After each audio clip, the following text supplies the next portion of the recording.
কাজেই আমি শুধু সোনার হরিণটার কথা বলতেছি, পেনশন পাইতে হবে, পাইলেই আমরা একবার অনেক কিছু পাইয়া যাব, এইটাও না। আমাদের রিক্রিয়েশনের জন্য, আমাদের এই পরিবারের এই অশান্তি যন্ত্রণাময় একটা অবস্থা থেকে রেহাই পাওয়ার জন্য আমরা এক জায়গায় একটু পয়সা শান্তি পাইতেছি। আজকের আমার যেভাবে দেখে আপনাদের সবাইকে নিয়ে আমার এখানে ভালো লাগতেছে, আমরা যদি এক জায়গায় একটু বসতে চাই, আমাদের জন্য যদি একটা ডরমেটরি থাকে, আমাদের জন্য যদি রিক্রিয়েশনের একটা জায়গা থাকে যেখানে শুধু আমরাই থাকতে পারবো, তাহলে আমাদের খাইতে অনেক ভালো লাগে। আমরা এমন একটা জায়গা চাই যেখানে আমরা এই বৃদ্ধরা যাইয়া লুডু খেলতে পারবো, টাস খেলতে পারবে, টাস খেলতে পারবে, দাবা খেলতে পারবে, সেখানে যাই শুধু বৃদ্ধরাই 60 বছর উঠে যারা থাকবে তারাই শুধু সেখানে রিক্রিয়েশনের জন্য অবস্থান করতে পারবে। এমন একটা জায়গা আমি সরকারের কাছে দাবি করতে চাই।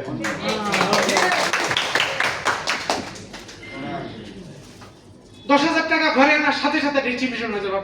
আমি যেমন আমি অনেকের কথা বলতেছি, বাসায় নিয়ে পুষাইতে পারবো না। আমি চাইতেছি আমার কোনো অসুস্থতা হওয়ার সঙ্গে সঙ্গে আমার এই জায়গাটা একটা ফ্রি একটা ট্রিটমেন্টের একটা জায়গা থাকবে, যেখানে শুধুমাত্র আমাদের সদস্যরা ট্রিটমেন্ট করবে, ফ্রি, সমস্ত টেস্ট থাকবে ফ্রি। আমি নিশ্চিন্তে ওখানে গিয়ে যদি মরেও যাই ওখানে নিশ্চিন্তে মৃত্যুবরণ করতে পারবো। আমার দাফন কাফনের ব্যবস্থা ওই জায়গাটা করবে, এমন একটা জায়গা আমরা চাই। আমি আজকের যে সংগঠনটাকে যেটা আছে এই সংগঠনটাকে সেই প্রতিষ্ঠান হিসেবে দেখতে চাই। এই প্রতিষ্ঠান আমাদের দায়িত্ব নেবে, এই প্রতিষ্ঠানে এমন ফান্ড থাকবে, এমন জায়গা থাকবে, এমন অফিস থাকবে, এমন একটা চিকিৎসার জায়গা থাকবে, এই প্রতিষ্ঠান থেকে সবার খোঁজ খবর নেবে অফিসের লোকজন। এটা গত এক জায়গায় মিটিং আমি বলছি কি মিটিং অফিস থেকে তো জানাই না, এটা আবার শিখছি কোথায়, কেন জানাই না, এই যে বিভিন্ন বোর্ড মিটিং এ যাই, স্যার আজকে আগের দিন স্যার আগামীকাল 9টায় 10টায় কিন্তু মিটিং আছে, পরের দিন সকালে ঘুম থেকে করতে পারি না, অনেকবার ফোন কি হয়েছে স্যার আজকে কিন্তু 9টায় একটা মিটিং আছে আপনার। আমি মানে বুঝাইতে পারছি এই যে প্রতিষ্ঠানটা আছে এই প্রতিষ্ঠানের অফিস থেকে একদিন পর পর খোঁজ নেবে, আপনারা অসুস্থ আছেন, এখন কি আছে, আপনাকে চিকিৎসা লাগবে না চিকিৎসা লাগবে না, এই খোঁজ খবরটা এই অফিস থেকে নেবে প্রতিনিয়ত। এমন একটা পরিবেশ আছে। ওনার হয়ে গেছে এক ভাই খোঁজ আমি জানি ওই যেখানে আছে তৃতীয় রুহুল আমিন, কিছুদিন আগে 20-21 দিন পর্যন্ত হাসপাতালে ছিলেন, আপনারা জানেন তো? আমি দুই একজনে জানেন। এই ভোগান্তিরা ভোগে কিন্তু ওনার ফ্যামিলি ভোগে। আবার আল্লাহর মেহেরবানি উনি আমার বাসায় ফিরে গেছেন, নাও তো ফিরে যেতে পারতেন। জিজ্ঞেস করেন উনি কিন্তু আশাই করছিলেন আবার ফিরে যাইতেও পারি, নাও যাইতে পারি। কুষ্টিয়ার নজরুল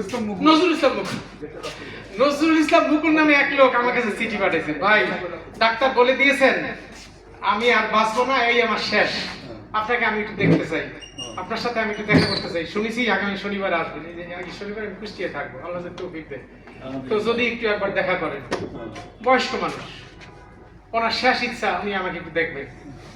এই যে দেখার যে জায়গাটা নাই আমাদের, এইটা হলো আমাদের মূল সমস্যা, আমাদের দেখার একটা জায়গা লাগবে। টাকা কোনো ফ্যাক্টর না, টাকা এখন সমস্যার সমাধান করতে পারে না। এই পেনশন কেন 10,000-এ রাজি হয়েছে আপনারা জানেন? আমরা রাজি ছিলাম না, আমাদের দাবি ছিল 20,000 টাকা। আমরা চাইতে অনেকে আমাকে অনেক সমালোচনা করছেন সেদিন ঘোষণার পরেও, কেন আপনারা 10,000-এ রাজি হয়েছেন?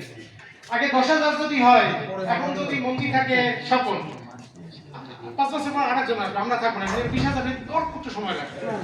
এখন 65 বছর করে দিয়েছে তারা, এটা 60 বছরের জন্য সময় লাগবে।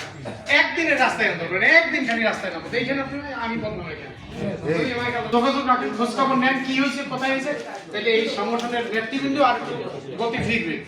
গতি ফিরলে আপনাদের জন্য একটা জায়গা হবে, একটা হাসপাতাল হবে, থাকার ব্যবস্থা হবে, এবং সেখানে আপনার অসুস্থ অবস্থায় আছে মৃত্যু পর্যন্ত যাতে থাকতে পারেন এবং দাফন কাফন কাপড়ে এই সংগঠন যাতে করতে পারে, সেই প্রচেষ্টা সরকারের মাধ্যমে যাতে হয়, সেই দাবি যেদিন বাস্তবায়ন হবে আমরা সেদিন থামবো ইনশাআল্লাহ। থ্যাংক ইউ যে সম্মানিত সভাপতি ওবায়দুর রহমান শাহিন ভাই যে কথা শুনালেন, আমার আশা করি আমাদের সহযোগিতা করবেন, আমার মনে হয় আমাদের আশা পূর্ণ হবে অচিরেই ইনশাআল্লাহ। আল্লাহর প্রতি দোয়া করবেন। এখন আমাদের এই পূর্ব মুহূর্তে দোয়া করবেন জনাব মাহবুব পাটোয়ারি, আমাদের সাবেক সভাপতি।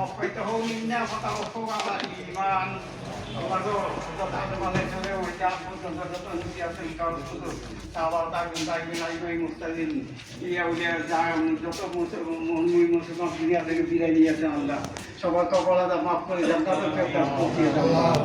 আল্লাহ যে সমস্ত আমাদের মা বাপ আত্মীয় স্বজন ভাই বোন পাড়া প্রতিবেশী যারা দুনিয়া থেকে বিদায় নিয়েছেন, আমরা সবার কপাল আজাব মাফ করে জান্নাতের